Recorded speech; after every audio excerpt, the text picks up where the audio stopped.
Cloud7 voice நேயர்களுக்கு வணக்கம். வணக்கம் அண்ணே, இன்னைக்கு என்ன ட்ரெண்டிங்கு? இந்த அண்ணாமலை ஒரு தடவை சொன்னா 100 தடவை சொன்ன மாதிரி. ஓ, அண்ணாமலை தான் டாபிக்ன்றத டைலாக்ல சொல்றீங்க. அண்ணாமலை அண்ணாமலை ஆசை வச்சு எண்ணாமலை. ஆமாம்மா, அண்ணாமலை இப்போ நான் தேர்தல் பிரச்சாரம் பண்ண மாட்டேன், இனிமே எனக்கு பொறுப்பு வேணாம் அப்படின்னு சொல்லி விலகிட்டாரு.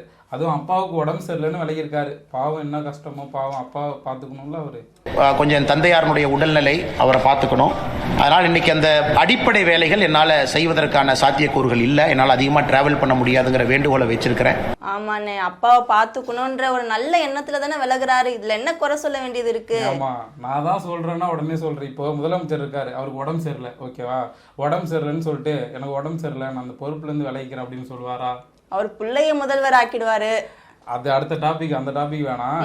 இது என்னன்னா, எனக்கு நீங்க பொறுப்பு தரல, எனக்கு எதுவுமே தரல, அதனால நான் பொறுப்புல இருந்து விலகிக்கிறேன் அப்படிங்கறதான் அவர் சொல்றாரு. அதாவது பாஜகவுல நான் இல்லைங்கிறத இப்படி மறைமுகமா சொல்றாரு. அதே நேரத்தில் பாரதிய ஜனதா கட்சி அடுத்த பிரச்சாரம் வேற என்ன சொல்றாங்களோ அதற்கு நான் தயாராக இருக்கின்றேன், என்ன செய்யணும் அப்படின்னு.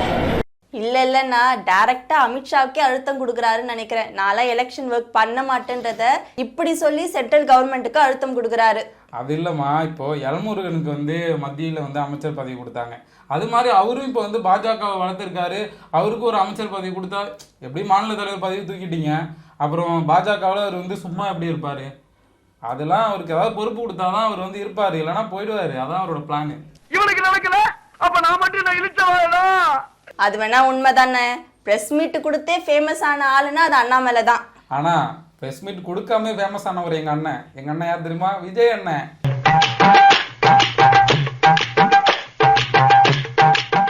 அண்ணாமலையால தான் தமிழ்நாட்டுல தாமரை மலருன்னு சொல்லிட்டு இருந்தாங்க. ஆனா கடைசியில அவரே வேணான்னு தூக்கிட்டாங்க. அதுதான், இபிஎஸ் அண்ணாமலைக்கும் ஆல்ரெடி ஆகாது. அதனால அவங்க 2 பேரும் ஒரே கூட்டணியில இருப்பாங்களா? இருக்க மாட்டாங்க. அதனாலதான் அண்ணாமலை இப்ப வரைக்கும் இபிஎஸ் கூட்டணி வச்சதுல இருந்து அவர் பாஜகவில் இருக்காரா இல்லையாங்கிறது அவருக்கே தெரியாது. அவர்கிட்டயே ஒரு ஓரத்துல இருக்காரு. தவழ்ந்து காலில் விழுந்து பதவியை பிடித்த எடப்பாடி பழனிசாமி தன்மானமிக்க ஒரு விவசாயியுடைய மகனை பச்சையிலே 10 ஆண்டு காலம் கையெழுத்து போட்டு ஒரு பைசா வாங்காத அண்ணாமலை பற்றி சொல்வதற்கு எடப்பாடி பழனிசாமி என்கிற தற்கொலைக்கு எந்த விதமான அதிகாரம் கிடையாது. சரிண்ணே, பாஜகல அவர் எப்படி சேர்ந்தாரு? ஐபிஎஸ் பதவியெல்லாம் விட்டுட்டு தமிழ்நாட்டு மக்களுக்கு நல்லது செய்யணுன்றதுக்காக தான் பாஜகல சேர்ந்தாரு. அதனாலதான் அவருக்கு தலைமை பொறுப்பும் கொடுத்தாங்க. இப்ப அண்ணாமலை இருந்த வரைக்கும் அவருக்குன்னு ஒரு கூட்டம் இருந்துச்சு, அவருக்குன்னு அவரோட பேச்சை ரசிக்கிறதுக்குன்னு ஒரு கூட்டம் இருந்துச்சு. அதனால அண்ணாமலை ஆதரவாளருக்குன்னு ஒரு தனி குறிப்பே இப்ப பாஜகவில் இருக்காங்க.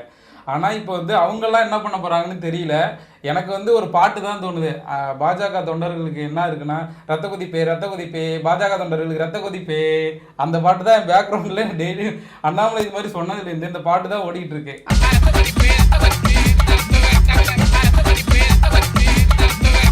அண்ணாமலையே அமைதியா இருந்தாலும் அவங்க ஆதரவாளர்கள் அமைதியா இருக்க மாட்டாங்க போல. இவங்களே நேரடியா பேசி மத்தியில இருந்து பொறுப்பு கூட வாங்கி கொடுத்தாலும் வாங்கி கொடுத்துருவாங்க. ஆமா, அவரு இப்போ சோசியல் மீடியா ஃபுல்லாவே அண்ணாமலை ஆதரவாளர்கள் எங்க அண்ணாமலைக்கு பொறுப்பு கொடுக்கணுங்கிற மாதிரி வைரல் ஆக்கிட்டு இருக்காங்க. கண்டிப்பா இப்போ அண்ணாமலைக்கு ஏதாவது பொறுப்பு கொடுத்து சரி கட்டணும், இல்லைன்னா எங்களுக்கு அண்ணாமலை வேணாம் அப்படின்னு ஓரம் கட்டணும். இது 2ல 1 தான் நடக்க போகுது. இல்லைன்னா அண்ணாமலைக்கு இருக்கிற மவுசுக்கு தனியா கட்சி ஆரம்பிப்பாரோ? எனக்கு என்னமோ அப்படி தோணல. எனக்கு என்னமோ தாவேக்காவோட போய் சேருவாரோன்னு தோணுதே. என்னென்ன டப்பா இன்ஜின் கலாய்ச்ச கட்சியிலயா போய் சேருவாரு? வண்டி இல்ல, சேசி இல்ல, இன்ஜின் இல்ல, அதுக்குள்ள போடுற பெட்ரோல் இல்ல, டீசல் இல்ல. ஆனா இன்னைக்கு விஜய் அவர்கள் தமிழ்நாட்டில் ஒரு அரசியல் கட்சி இன்ஜினை பத்தி பேசக்கூடாதுன்னா அது திரு விஜய் அவர்கள் இன்ஜினை பத்தி பேசக்கூடாது. எனக்கு என்ன பாயிண்ட் தோணுதுன்னா, இப்போ நம்ம விஜய் என்ன பண்றாரு? ஒண்ணுமே பண்ணலையே.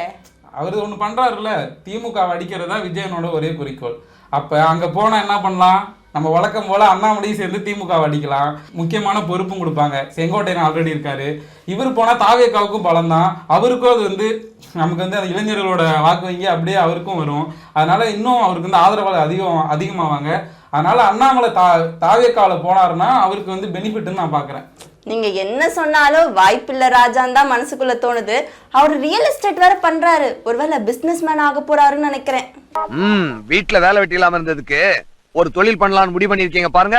I appreciate that. அதுவும் ஒரு ஐடியாவில் இருக்கும். அதான் சொல்றேன்ல, ஒண்ணு கட்சி ஆரம்பிப்பாரு, இல்ல பிசினஸ் மேன் ஆவாரு, இல்ல தாவேக்கால சேருவாரு.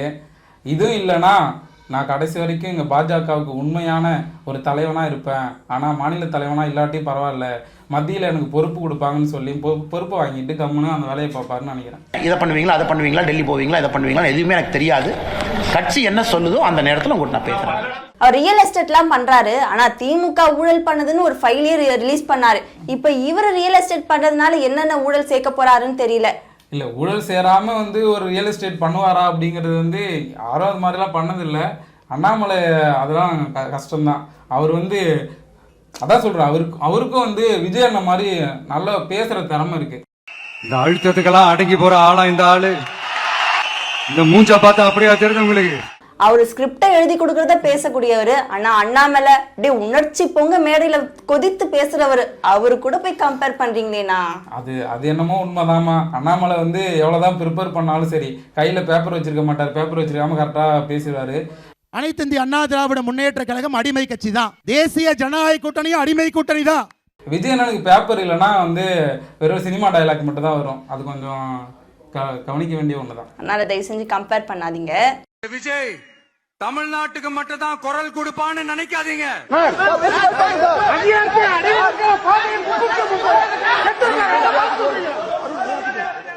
முக்கியமான தேர்தல் நேரத்துல அண்ணாமலை வந்து தேர்தல் பிரச்சாரம் பண்ண மாட்டேன்னு சொல்லியிருக்காரு. இது வந்து பாஜகவுக்கு அழுத்தமா இருக்குமா, இல்ல அதிமுகவுக்கு குஷியா இருக்குமா? பூரா பொய், பேச பூரா பொய். இன்னைக்கு மைக் கிடைச்சா போதும், எந்த அளவுக்கு பொய் பேசணுமோ அந்த அளவுக்கு பொய் பேசுகின்ற ஒருவர் தான் இன்னைக்கு பாரதிய ஜனதா கட்சியுடைய தலைவர். என்னன்னா இருங்கண்ணா, இன்னொருத்தருக்கு குஷியா இருக்கும் தெரியுமா? யாருக்குன்னா நம்ம தலைவர் விஜய்க்கு தான். ஏன்னா அவரு போடுற மொக்க கவுண்டருக்கு கூட கரெக்டா கவுண்டர் கொடுக்கக்கூடிய ஒரே ஆளு அண்ணாமலை தான். இப்ப அவரே தேர்தல் பிரச்சார வேலைகளை நான் செய்ய மாட்டேன்னு சொல்லிட்டாருன்னா அந்த சமயத்துல விஜய் அவர்கள் போடுற கவுண்டருக்குள்ள யாரு நான் ரிப்ளை கொடுக்கறது? ஆனா எல்லாருக்குமே தாய்மாமனா 50 வருஷமா தாய்மாமன் எங்கன்னு காணாம போனாரு. எத்தனை சகோதரிகளுக்கு சீர் கிடைச்சது, எத்தனை சகோதரிகள் வீட்டில் விசேஷம் நடந்தது, அப்பெல்லாம் தாய்மாமா எங்கே போனார்? இல்லை இதே தாய்மாமா நடித்த படத்துக்கெல்லாம் இலவசமாக டிக்கெட் கொடுக்குறாரு. ஏன்னா காசு வாங்கிட்டு தான் டிக்கெட் கொடுக்குறாரு. ஏங்க நீங்கள் பூமர் மாதிரி பேசுகிறீங்க, 51 வயசில் பூமர் மாதிரி பேசுகிறீங்க. நீங்கள் பேசுகிறதுக்கும் கீழே இருக்கிறதுக்கும் சம்மந்தம் இல்லைன்னா விஜய் அவர்கள் மனசு கஷ்டப்படுமா கஷ்டப்படாதா? அரசியல்களும் சூடு பிடிக்க ஆரம்பிச்சிச்சு. இன்னும் 2 மாசத்துக்கு வந்து பிரச்சாரம் வெறித்தனமாக இருக்கும். கூட்டணியெல்லாம் மாறுறதெல்லாம் இப்போ ஒன்று ஒன்றா நடந்துட்டு இருக்கு. டிடிவி தினகரன் அதிமுகவுக்கு போயிருக்காரு. ஓபிஎஸ் என்ன பண்ணுறதுன்னு தெரியாமல் இருக்காரு. பிரேமலதா இன்னும் தேதி அறிவிச்சுட்டே இருக்காங்க. கூட்டணி எப்போ சொல்ல போகிறோங்கிறது ஒரு தேதி அறிவிச்சுட்டே இருக்காங்க. இந்த மாதிரி ஒரு சூழ்நிலையில் நல்லா வேலை பார்க்கக்கூடிய, தேர்தல் பிரச்சாரத்தில் ரொம்ப ஈடுபாட்டோட வேலை பார்க்கக்கூடிய அண்ணாமலை இப்போ வேலை பார்க்க மாட்டேன்னு சொன்னது என்னதாம்மா நடக்குதுங்க? எனக்கு ஒன்றுமே புரியலம்மா. அதுதான் எது எப்ப எப்படி வேணாலும் மாறும்ன்றதுக்கு இப்ப இந்த தேர்தல் காலம் தான் ஒரு மிக சிறந்த ஒரு எடுத்துக்காட்டா பார்க்க வேண்டியதா இருக்கு. பாப்போம் இன்னும் என்னென்ன அதிர்ச்சிகள் நமக்கு காத்துக்கிட்டு இருக்குன்றத. நேற்று தான் அண்ணாமலை வந்து நான் தேர்தல் பிரச்சார வேலையை பார்க்க மாட்டேன் அப்படின்னு சொல்லிட்டு பொறுப்புகள் இருந்தெல்லாம் வெளில போயிட்டாரு. இது கண்டிப்பா மத்தியில இருக்கிற பாஜகவுக்கு அழுத்தமா தான் இருக்கும். இப்போ ஒண்ணு அண்ணாமலைக்கு மத்தியில பொறுப்பு கொடுக்கணும், இல்லைன்னா பாஜக விட்டு வெளியே போகணும். இது 2 தான் எக்ஸ்பெக்டேஷனா நம்ம பார்க்க வேண்டியதா இருக்கு. கண்டிப்பா வெயிட் பண்ணி தான் பார்ப்போம்.